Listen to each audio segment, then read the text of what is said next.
How's it going? Welcome to another video, and today we're going to be talking about what it's like to be an actor in Los Angeles. Let's begin.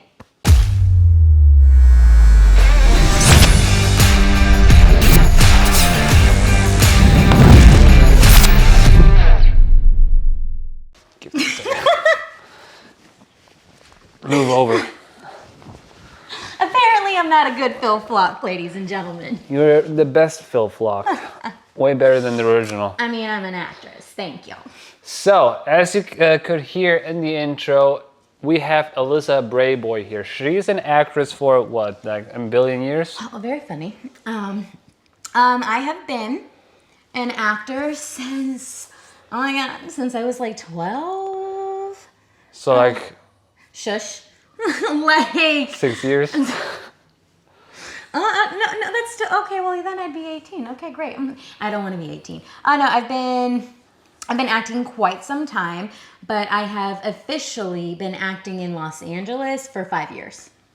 So how did your career start? Start in Los Angeles or start in general? In general, what's your background? Background, theater nerd buff over here. I started acting in middle school and did my first class play or whatever, and like was always imitating and, you know, acting out movies that I saw and different things like that with my siblings, making them do all of that.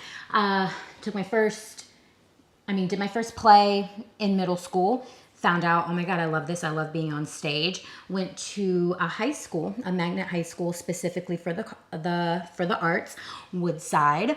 And even then went to college. I went to a conservatory, upstate Virginia, Shenandoah Conservatory, and then did theater outside of that for a little bit. But, you know, after college, got a corporate job, you know, Sally Mae wanted their money and so did the government. And bills kicked in, and I just did community theater and some regional theater for a little bit. And then from there, I realized, because of my corporate job, I was miserable. And I had an aunt who was coming to LA to visit a friend, and she was like, Alyssa, do you want to come? I said, absolutely. I came out here, fell in love, and I was like, you know what? I'm either gonna do this in terms of pursuing my dreams and my purpose as an artist, or I'm gonna continue to feed someone else's dream, a corporate dream, like that just all of that lovely stuff. And so I made a decision that I'm gonna go big, or I'm just gonna go big. So I quit my corporate job. I sold everything that did not fit in my car, and I moved to Los Angeles. At the time, I was in upstate New York working for a government contractor, and I was just like, this is not it. This is, I can't do this anymore. So that's how I found my way to Los Angeles, and started more film and television, because I also, in Virginia and in upstate New York, I started getting into short films and commercials and stuff like that. And I was like, oh, this is amazing. So long-winded answer. That's how I got started. So you made the decision to come to Los Angeles instead of staying in Virginia. So do you think there is no way that you could have pursued your career as an actress in Virginia, or, in a matter of fact, any other state where, I don't know where the audience is from, but, you know, anywhere but LA?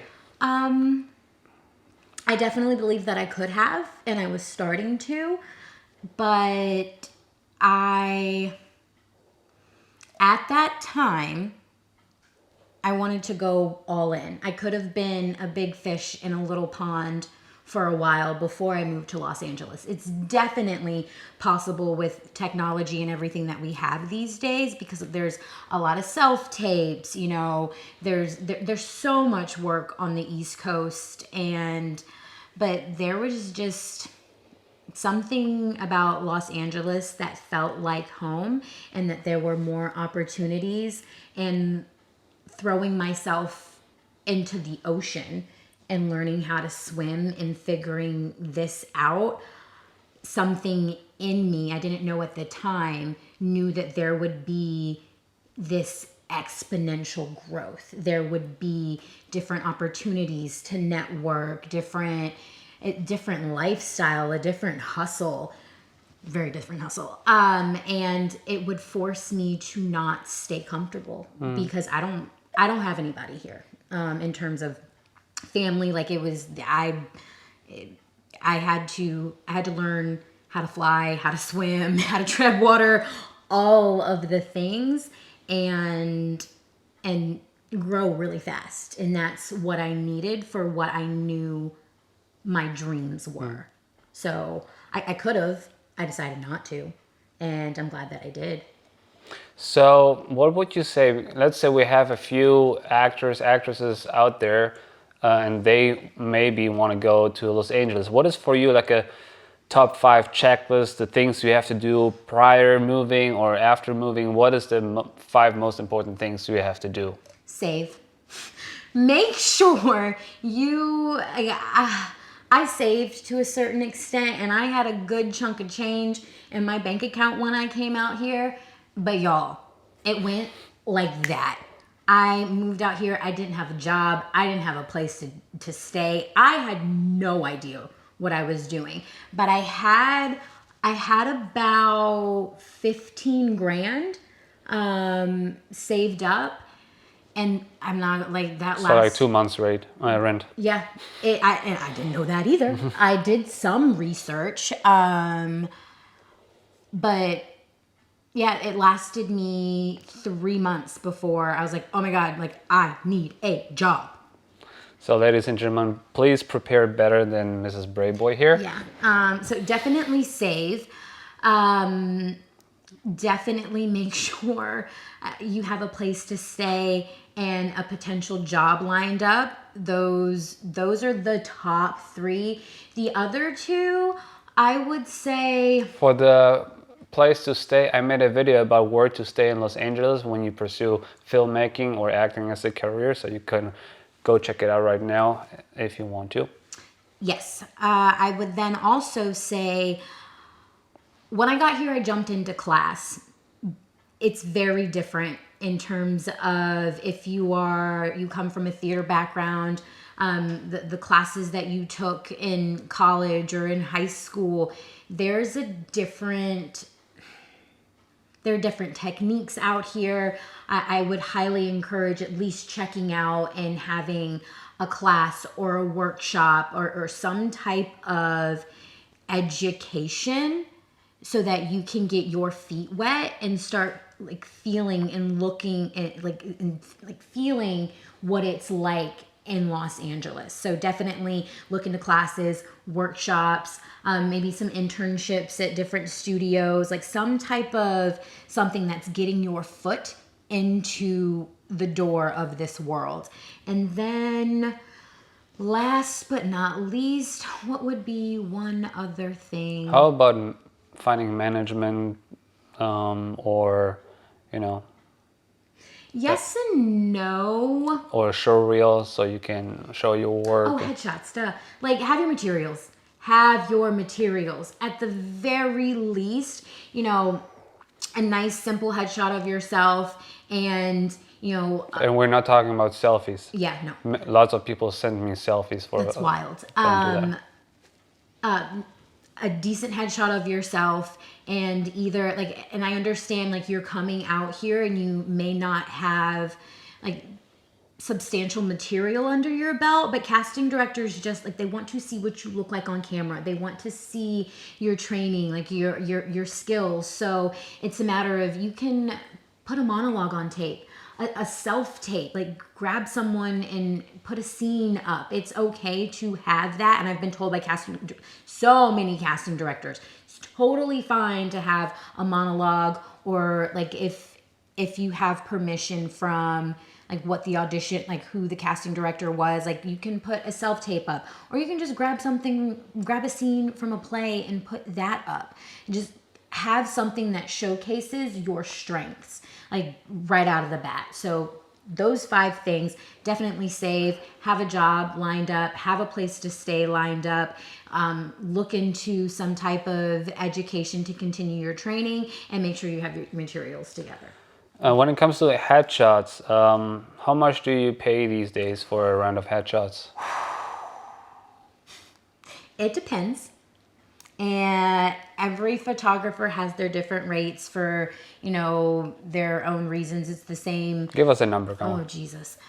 I have spent upwards to $1,600 on headshots. How many shots do you get from that? I got three different looks, edits, but that includes hair, makeup, editing, all of it. I've been through like a handful of different photographers. You can also, certain photographers have certain specials that you can catch them at. If you can crank out a look or two, some photographers will like do a flat rate of, all right, you've got 30 to 45 minutes in front of the camera. Like if you know exactly what you're looking for, that can range anywhere from $150 to $300. Like you have to do your research when it comes to photographers and what you're looking for. Do you need a commercial headshot? Do you need a theatrical headshot? So do your research when you are ready to spend a significant amount of money on headshots, because you can find a photographer who's starting out or someone who just has really great, specials or deals. You can find someone from 150 to 300, like I was just saying. And then there are some photographers who, they take you through the ringer and give you everything that you need, even, behind the scenes footage, marketing materials to put on your Instagram. They'll help you style like what looks best on your skin tone. Like they do it all, and it is amazing, but you can easily spend thousands of dollars on headshots. I'm going to have some links in the description for different photographers in Los Angeles, including myself, if you are in need of headshots. But one question though, do you think it's more so recommended to get your headshots done before you move to Los Angeles? So is it cheaper or more expensive, or it doesn't matter price-wise? It could be, depending on what area you are in. However, it helps to be in Los Angeles because there is a certain look that, depending on what representation you go with, depending like what role you fit, that there are certain photographers in LA that specialize in that. And so it helps to be here to get that done. But it's possible to do it on the East Coast. Or wherever you are. It's a matter of doing your due diligence. It's doing your research. Everything that is in your control, making sure you do your best at that before. Because, it does help to come out here with headshots already. But there is a certain, for some, I have heard from some representation, there is a certain quality, there is a certain look that sends off messages, but like, oh, this person's really green. Just off of your headshot, like they will be able, like they can see that they are an up and coming actor. They're a little bit of an amateur, and you learn a lot of this, y'all, is trial and error. And a lot of it is research and making sure you have your ducks in a row and just being prepared, because if you stay ready, you don't have to get ready. Yeah. Yeah, and when it comes to like showroom material, you said they can do self tapes or record a monologue. How about like getting like your feet wet in like short films, and how do you get your first short film roles and stuff like Oh, that? absolutely. That's even better than putting a self-tape or a monologue up, is being a part of a student film or a low budget short film, or even like some skits could also work on your reel. And it's a matter of also making sure that you are up on certain platforms, like Actors Access is a great platform to be on, casting networks. Um, Backstage, I've been on and off again. So there is a lot of projects out there that are copy, credit, and meals, meaning that it's a trade. And so you are not getting compensated monetarily, but you are getting your footage. And just make sure you stay on top of getting that footage from whoever is your point of contact, making sure you have a contract that states, like that gives them a certain time frame to get that to you, because that is your form of payment and it's really important. So you can even reach out to local universities and colleges that have a film department, or even maybe like even in their theater department, because people are constantly trying to create content on their own and they're always in need of actors. So now you have your showroom material, you have your headshots, you live in Los Angeles.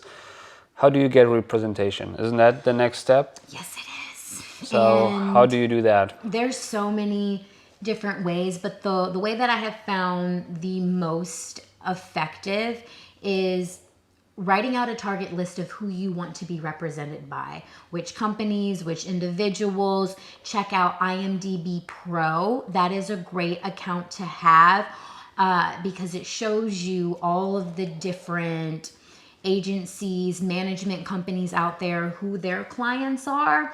And from that, you go and you check, okay, this is where I want to be. Do they have someone on their roster that looks like me? And then also, who are those individuals in terms of like who they're representing, and what you can also base it off of what shows you want to be on, and cross referencing, like, okay, these individuals are on the shows that I want to be on, right? Who are they represented by? And then cross referencing that, because you're like, oh, they have a great relationship with that casting director, that show. They're constantly calling their clients in.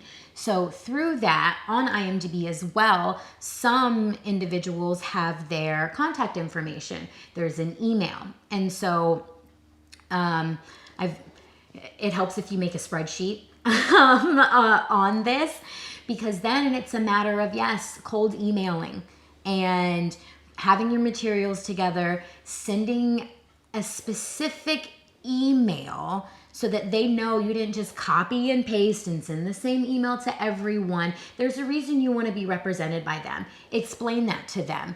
Like, short and sweet and to the point. Hi, I'm Alyssa Brayboy. I am, a go-getter, self-starter.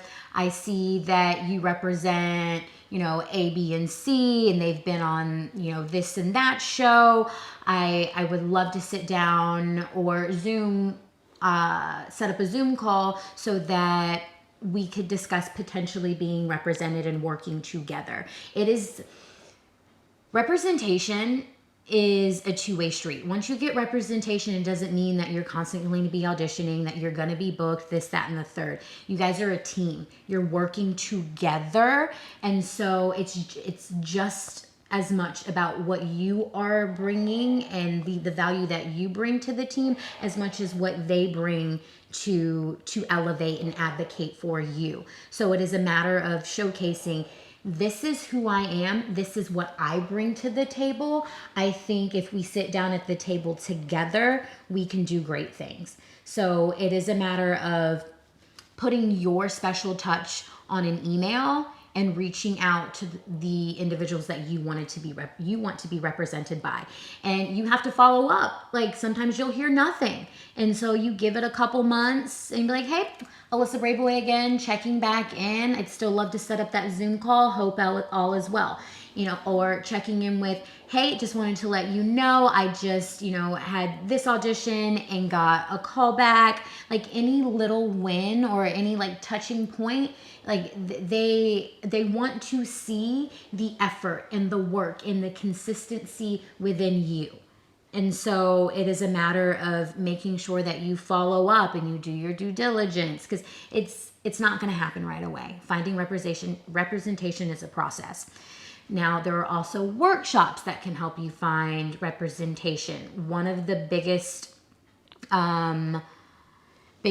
casting director, management workshops, one-on-one, and I'll have Phil link it in the comments, in the description below. It's called One-on-One Next Level. They host a variety of different workshops to help actors get in front of decision makers, get in front of representation, get in front of directors, producers. And so that is something that I have found really valuable. A lot of people, there are some people that feel differently about it because it's like, oh, I have to pay to play. No, you are paying to learn. You are getting a chance to talk to individuals who make the decisions, who are in the room, who are representing people so that they can help you grow and get better. Some people are like, oh, well, I'm paying to audition or I'm paying to be seen. You can think of it like that if you want to. And that's on you. There are other ways you can do the emails, but that is an option as well in terms of representation and networking. And yeah. So in the best case scenario, you have representation and now you're getting auditions. How many auditions do you think you can get? Like how many auditions do you get like a week, for example? So they vary. There are weeks where I have 4 auditions in a week that I need to crank out. There are weeks where I have 1 audition. Sometimes there are none. Sometimes like you still have to advocate for yourself. Like I still submit to things on my own. I try to make sure that I'm not double submitting myself. And so I also talk to my representation. If I see something that fits for me, I'm like, hey, was I submitted to this? Because I'm going to self-submit. So it varies, but on average, I would say, 1 to 2 a week. And y'all, that's good. That's fantastic. Especially with, I know we're still in a pandemic, and we are slowly coming out of it, but consistently auditioning, even if it's just 1, that's still a win. It is amazing.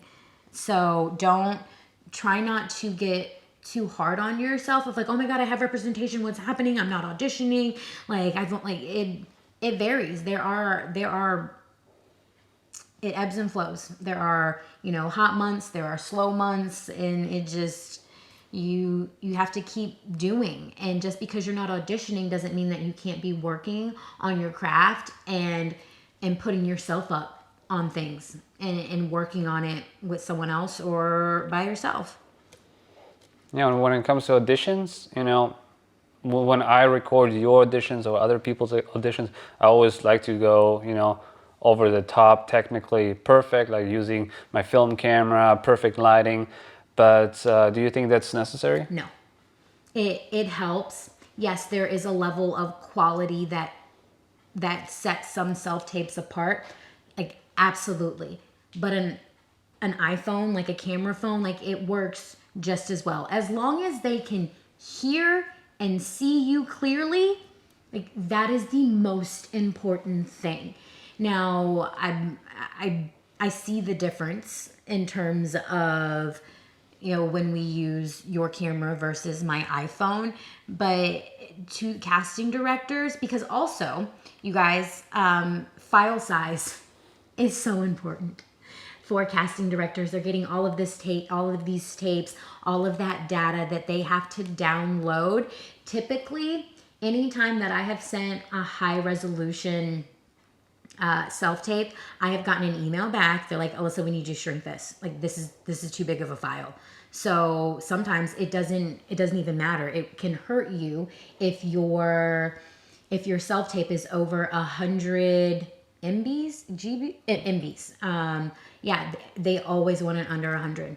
And so sometimes Yeah, this is tricky when you record with the camera like this, like a 10-minute audition, like 10 pages or something. This is going to be huge, like a gigabyte or something. So that you have to shrink it down in post anyways, and then you have like shitty quality again. So always, pick your poison. What's the saying? Pick your battles. Yeah, pick your battles. Yeah. So iPhone is usually just fine as long as it's like bright enough. So make sure it's like all the lights are on, or shooting during daylight. That always helps. But I've seen like super shitty auditions too. Like for Stranger Things, one of the kids he shot his audition I've seen that. like FaceTime style because he was sick and he was like in his bed, like sick, and he got the part. So in the end, it's about you and not about all the other stuff, which I care about so much. Thank you so much. You just gave me goosebumps because that's a really good point. It is all about you. It's about taking that character and that role and bringing yourself to it. Like what do you bring to this? What is your interpretation? What is it that you give it? And so that's what's the most important. So you have like 2 auditions a week, and like so in a year that's 120 auditions. So in a year, how often do you get booked? On a bad year and on a good year?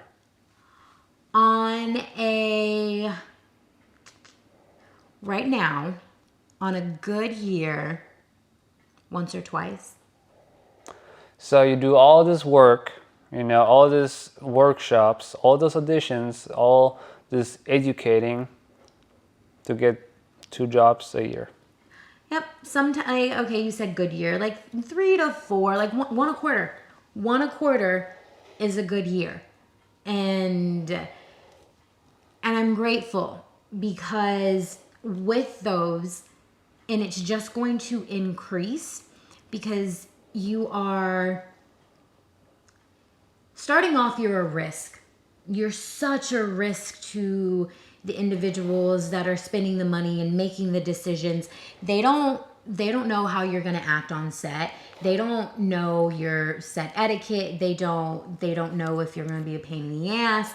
And so all of those things factor. I know you are. I am not. And all of those things factor, but the more that you book and you show, depending on like if you're a pain in the ass or not,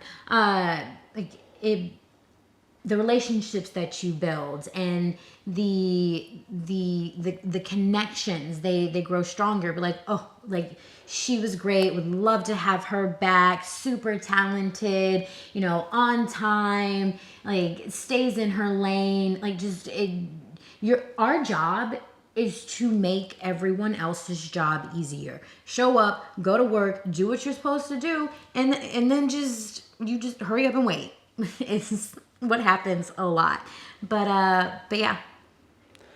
Yeah, so that's basically the reality, and people who come to Los Angeles pursuing their dreams, they have usually no idea how hard it actually is. That's like the main reason why I'm trying to make this video here, to give people to manage their expectations. There is a false perception that you're going to come here and you're going to get discovered. That is such a rarity because even booking a job is winning the lottery in terms of, and it's just constantly being prepared for that moment, taking care of yourself mentally, physically, like emotionally, and taking care of your craft. Like this is our instrument, y'all. Like that, you have to take care of it and be ready for when that moment happens. And so it's not that I had a false idea of what it was going to be coming out here, I just didn't know. I jumped in, gave it everything, still giving it everything, and it's hard and it's exhausting. The level of perceived rejection, but you also have to change your mindset around that, because every no brings you closer to a yes. You'd be like, you know what? Okay, that wasn't for me. That's all right. I'm closer. What's the next one? Give it to me. But it does, like, it weighs on you. It starts to weigh. You have to have really thick skin to make it in this oversaturated business. I imagine you have like so many job interviews, and it's like to 99%, it's gonna be a no, like over and over. No! No! No! No! No! No! No! No! And yeah, in my circle, my friend circle, like 90% of the people are actors, and most of them, they can't survive off of that. So what's the kind of jobs you do on the side?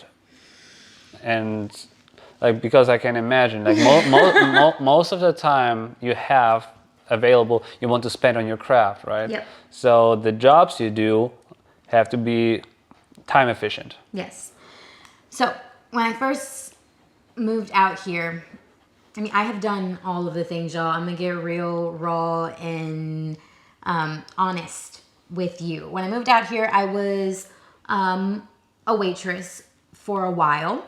And because in terms of the money that can be made, it is a little bit faster. It's not easy. It is exhausting. So a lot of times that's what a lot of actors do. They work in the service industry, the hospitality industry. They are either bartenders, they're waiters, hostesses, things of that nature. And like, I did okay for a while. But then I was also doing, you know, odd jobs here and there. But like, living in Los Angeles is expensive. So there was one point I had 5 jobs at one time. I was a waitress at a restaurant. I was a hostess at 2 other restaurants, slash maitre d'. I worked my way up. And then I also did Postmates and Instacart, because I had a car. And so that is everything that I had to do at one time, and I still was not making ends meet. And it was constantly like paycheck to paycheck, like figuring it out. And so for a chunk of time, I was like, I can't do this anymore. I've worked at a yoga studio at the front desk. And then once I realized I didn't want to wait tables anymore, I told myself, I'm not doing this anymore. I worked underground poker games for a while. So I was a cocktail server at an underground poker establishment, like running and getting drinks. Are you even allowed to say that? What do you mean? Because Yeah. it's underground, isn't that illegal? Yeah. Like y'all don't know it doesn't exist. Like Somali game shit. Like, yes, that exists in the world. I did that for a while. How do you get a job like that? You gotta know people who know people. Like, it just happened. It was very, I knew. Are you still in those circles of people? I do still know some of those people. But I was not cut out for that. I was going down a very slippery slope, because like I would get to work at 9, 10 in the evening and get home around like 5, 6 o'clock in the morning.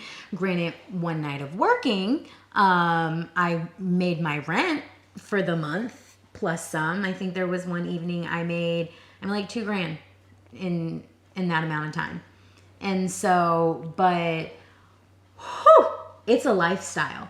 And then through that, a little bit through that, I fell into a little bit of dating for dollars, is what I like to call it.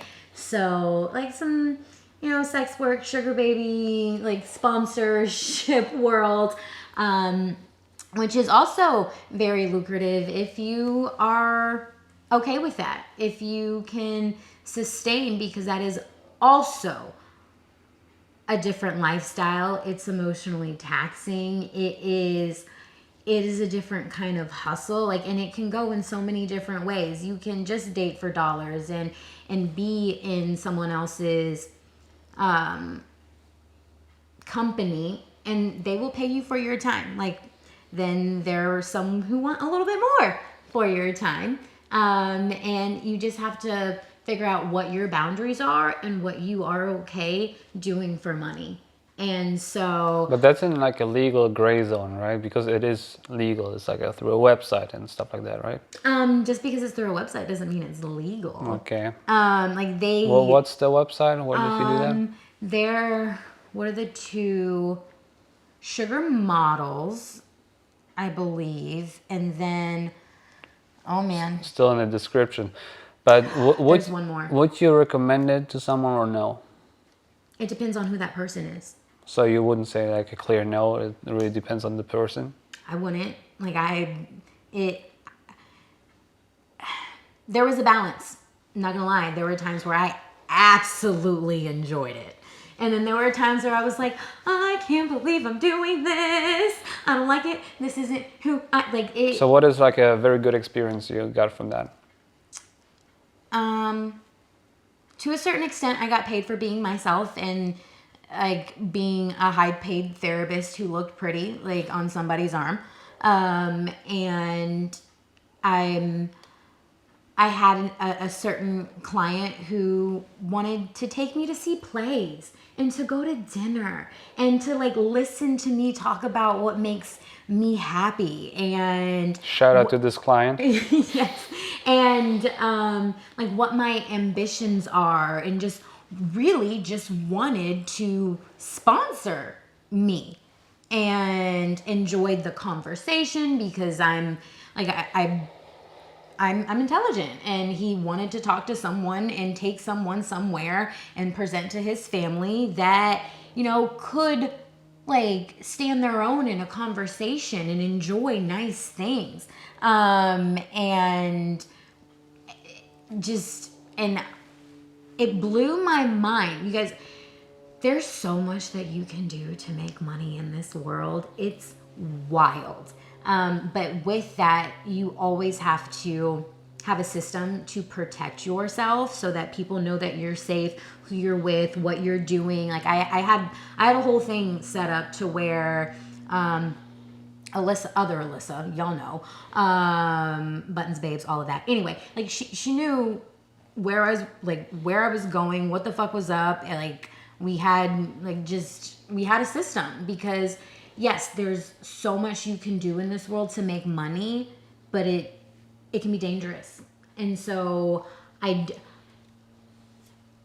you asked me if I would recommend this to someone.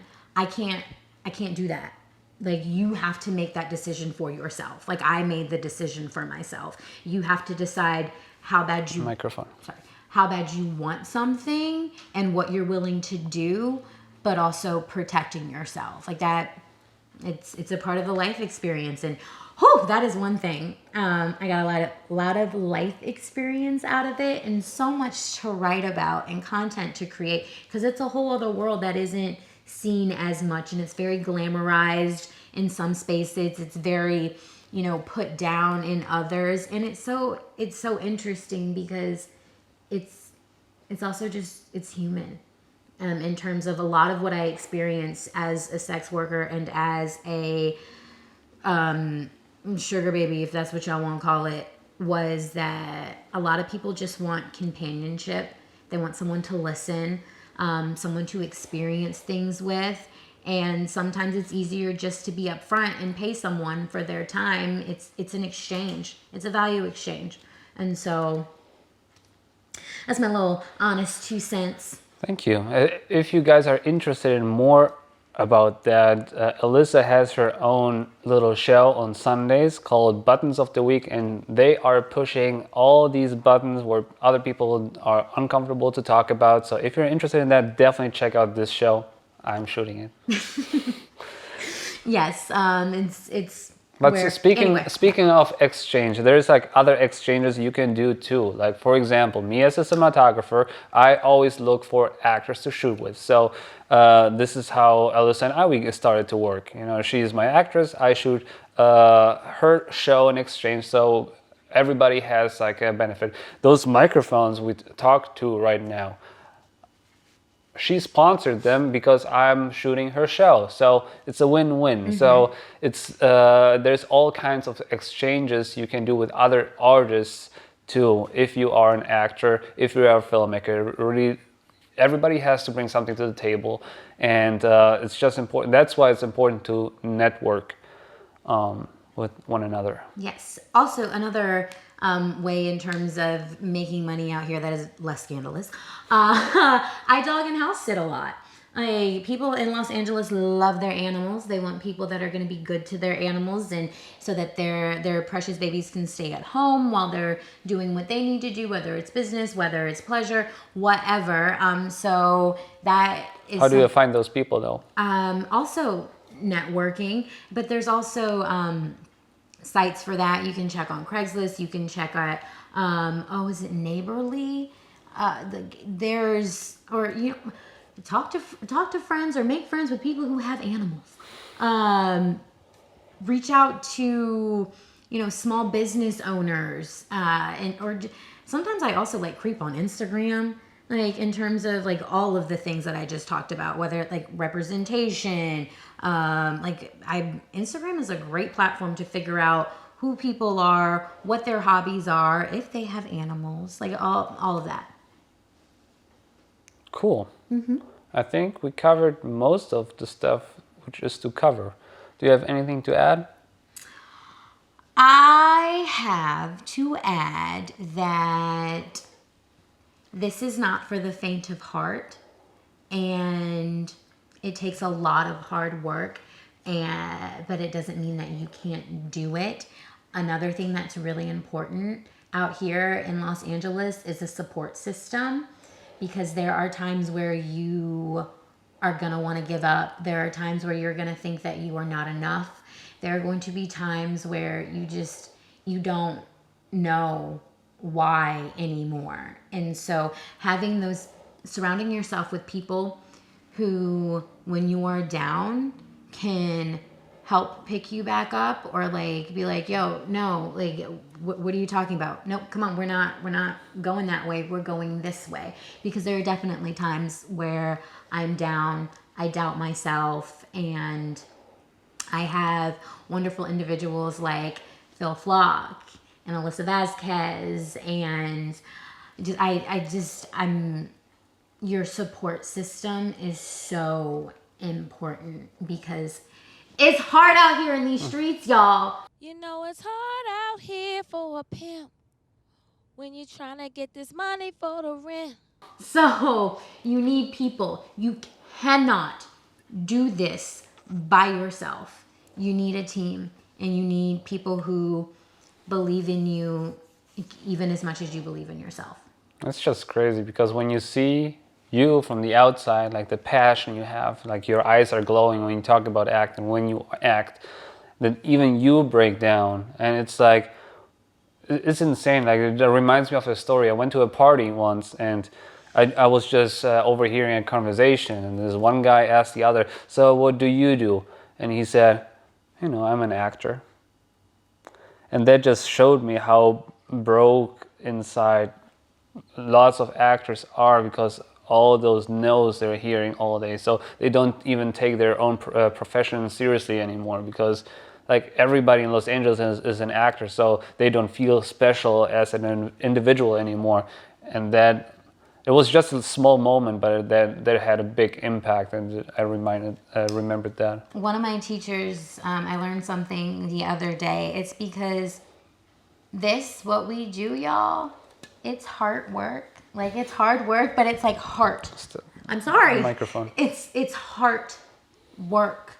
And so it will hurt your heart if you do not take care of yourself and not put too much and make sure you don't place too much value in that validation of being booked or being seen, because yes, we all know, like, we want to be seen, and there are stories in us that are like clawing to get out of us, because this is our heart, and what we do is so, like, we are telling stories, and we are also like very empathic. Like, there's so much empathy in us, and so we're very emotional individuals as actors. Like, to do this work, like, it takes so much heart, and it can also be draining in it, and it can hurt. I love this work, but sometimes it feels like it is slowly killing me, but I wouldn't have it any other way. And if that's something you have to ask yourself, would I have it any other way? Is there anything else that I would rather be doing to make me happy and feel fulfilled? Or like, and if not, then okay, yeah, then like, let's go. Come on, let's talk. Let's go to work. But seriously, ask yourself, do you want this?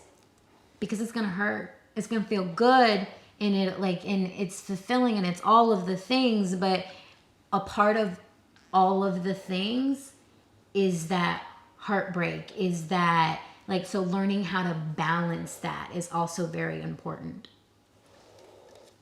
It was deep. That's how I do sometimes. Yeah, I think that's it for this video. Please go check out Alyssa Braidboy, ladies and gentlemen. Her Instagram, Buttons Studio on Instagram as well.